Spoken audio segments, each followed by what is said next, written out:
the troops who carry tracking devices are assigned to, what the equipment looks like, or where it's placed on the body.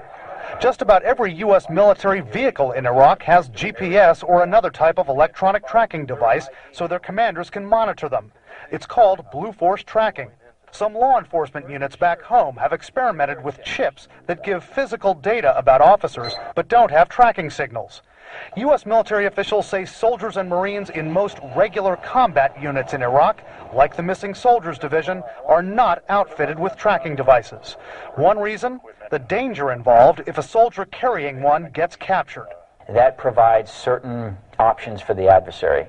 If he knows that this is a tracker and somebody's going to come back and get this tracker because they think it's associated with a human being, they have the ability to set up an ambush for whatever unit's going to come back and try and find this unit. One option, placing a tracking microchip under a service member's skin. Former U.S. Special Operations officers tell us they believe that's being developed. Current military officials won't comment on that, Wolf. Yeah, what about the cost, Brian? Is that at all a consideration? It's a big consideration. Just about every former officer I spoke with says the cost of outfitting each combat troop with a tracking device is one of the main reasons they don't have them right now. So when you speak with the various special operations types and others, and I know you've been doing a lot of reporting on this, the pros and cons of having these kinds of tracking devices, what do they say, Brian?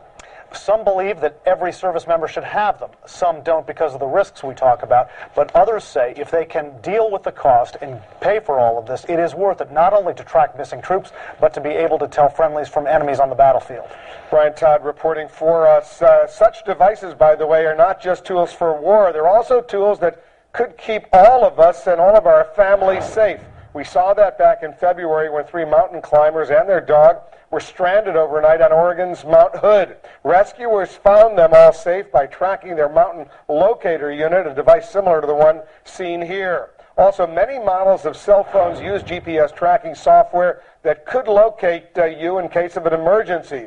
There are also several products available to keep track of children. Many of them act as emergency cell phones and tracking devices, with some even able to display on a map the places your child has visited.